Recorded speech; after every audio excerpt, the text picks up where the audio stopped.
Hey there, ladies and gentlemen, it's me, Dr. Donna. Welcome to week 43 of 8.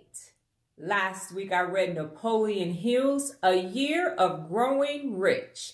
Here's what I have for you. Number 1, the person who acts with purpose and a plan attracts opportunity. That's right, ladies and gentlemen, if you have a purpose and a plan, opportunity is going to be attracted to you like a wonderful little magnet. Number 2, you will never find peace of mind by allowing other people to live your life for you. How can you have peace if someone else is living your life for you? It's never, ever, ever, ever, ever, ever, ever going to happen. Got it? Good. Number 3, nothing stands in the way of a person determined to reach a life goal. When you are focused on a goal, no obstacle is too big. Nothing is going to get in your way. And when you are not focused, a pebble in the road will stop you dead in your tracks. You have to remain focused. Number 4, hope is the raw material with which you build success. So you need some raw materials if you're going to build anything, right? Use hope as the foundation. I'm sure some of you have heard this one before. Number 6, keep your mind off of that which you do not want. If you do not want it, stop thinking about it. Stop dreaming about it. Stop talking about it. Stop having anybody in your circle dream, talk, or think, or walk the walk of something that you don't want. What you focus on expands. And if you focus on what you don't want, it's going to get bigger and bigger and bigger. Number 7, personal initiative is the only cure for procrastination. You cannot go to your general practitioner and say, hey, can I get a prescription for something that'll get rid of my procrastination? Absolutely not. Personal initiative, or as I like to say, personal accountability. That's what's going to make sure that you stop procrastinating. So no prescriptions here, ladies and gentlemen. You have to do it yourself.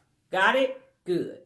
Number 8, human nature is the same, whether the person is an employer or an employee. Everybody operates the same. And sometimes that's a good thing. Most of the time it's a bad thing. Number 9, make sure your ideas are positive.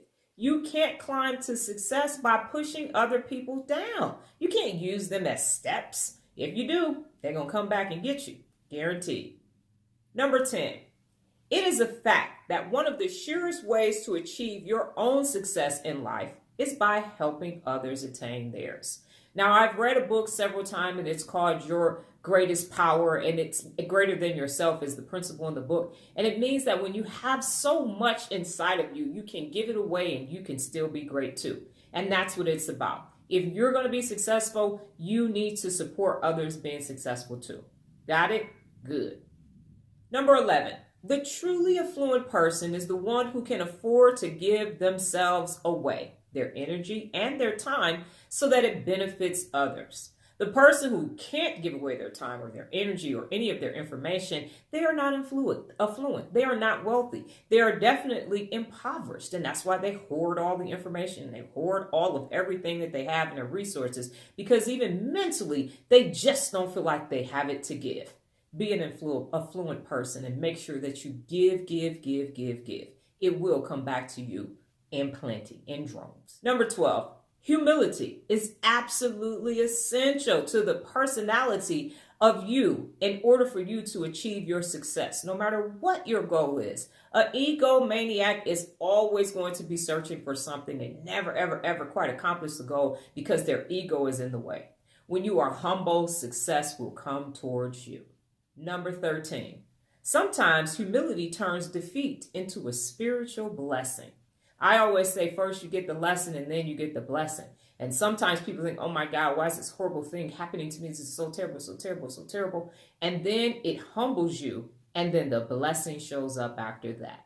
Number 14, your capacity to believe is your greatest potential asset. You have everything within inside of you to believe. And when you do that, man, is it going to be an asset to you. Number 15, you are only as small as the circumstances you allow yourself to worry about. That means stop sweating the small stuff. It's so small. And when you find yourself not worrying, guess what you can do? Focus on your goals and you can achieve success. Number 16, this is a very important one. I've talked about it in the past, and I used to be very, very, very, very, very angry all the time. I was always ready to turn up. Y'all lucky it ain't 1997 no more. I'm telling you, because anger was running all through me. I digress. Number 16, no one can make you angry or force you to fear anything without your full consent and cooperation. That means if you're angry or fearful, you have consented and cooperated with that person, that place, or that thing.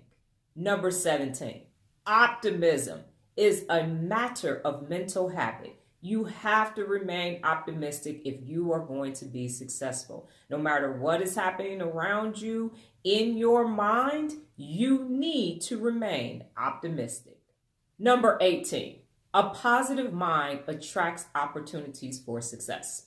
That means if you are thinking positive and you have a positive outlook and mindset, success is coming to you.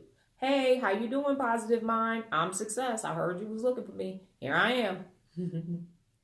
Conversely, number 19, a negative mindset repels opportunities, and it doesn't even take advantage of the opportunities when they show up. So if you're thinking negatively, you're in a negative environment, you're in a negative state of mind, guess what's going to happen? Even if opportunity rings your doorbell, knocks on your door, texts you on your phone, or tries to show up in a DM, you're not even going to be able to recognize it, and you're not even going to be able to take full advantage of it. You got to get rid of being negative. Got it? Good. And finally, number 20, open your mind and set it free. Open your mind and set it free. One more time. Open your mind and set it free. Do I recommend the book? Yes, I do. Last week's discipline. I've recently severed all of my relationships with my family members, and it was a tough decision to make, but I made it. What I've been able to do since those relationships are no longer in my life is all of this past trauma is coming up.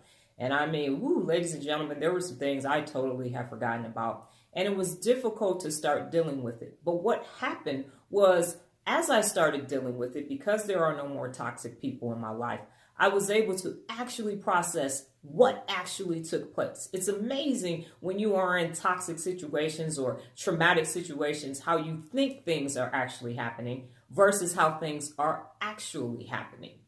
So it was an interesting week.